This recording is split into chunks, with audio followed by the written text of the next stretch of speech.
Quads processing company Midwest IPO bumper hit అయింది. Midwest limited ఐపీఓకు మదుపరుల నుంచి పెద్ద ఎత్తున స్పందన లభించింది. ఏకంగా 87.9 రెట్లు ఓవర్ సబ్స్క్రైబ్ కావటం దేశీయ స్టాక్ మార్కెట్లో సంచలనం సృష్టించింది.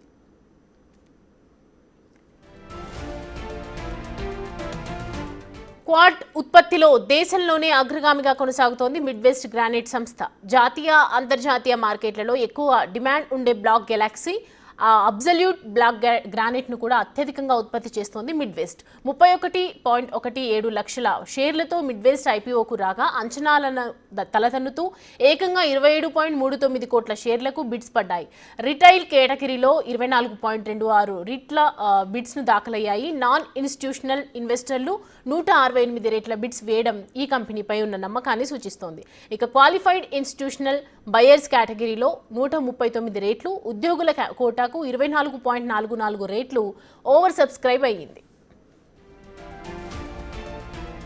2025 ఆర్థిక సంవత్సరంలో బ్లాక్ గ్రానైట్ ఎగుమతుల్లో 64% వాటాతో పాటు అబ్సల్యూట్ బ్లాక్ గ్రానైట్ దేశీయ ఉత్పత్తిలో 15.7% వాటాను మిడ్వెస్ట్ సాధించడంలో Aditya Birla money, BP wealth, Ventura securities వంటి సంస్థలు కూడా ఈ ఐపీఓకు సబ్స్క్రైబ్ రేటింగ్ ఇచ్చాయి. కంపెనీ సమర్థవంతమైన మేనేజ్మెంట్, గ్రానైట్ మైనింగ్, ప్రాసెసింగ్లో 4 దశాబ్దాల అనుభవం, ఫైనాన్షియల్ డిసిప్లిన్ ఈ కంపెనీ ఐపీఓను ఈ సంస్థలు రిఫర్ చేసేలా చేశాయి. ఇదే ఆర్థిక సంవత్సరంలో మిడ్వెస్ట్ 626 కోట్ల వ్యాపారం చేయగా 133 కోట్ల రూపాయల లాభాన్ని ఆర్జించింది. కొత్తగా ప్రారంభించిన క్వాడ్స్ ప్రాసెసింగ్ యూనిట్తో మిడ్వెస్ట్ ఉత్పత్తి సామర్థ్యం ఏడాదికి 3 లక్షల టన్నులను దాటింది. ఈ యూనిట్ ద్వారా హైటెక్ మ్యానుఫ్యాక్చరింగ్, ఎలక్ట్రికల్ వెహికల్స్ తయారీలో కీలకమైన రుటైల్ ఇలైన్మెంట్తో ఉత్పత్తితో పాటు రేర్ ఎర్త్ ఎలిమెంట్స్ ప్రాసెసింగ్ చేసే సామర్థ్యాన్ని కూడా మిడ్వెస్ట్ సంపాదించుకుంది.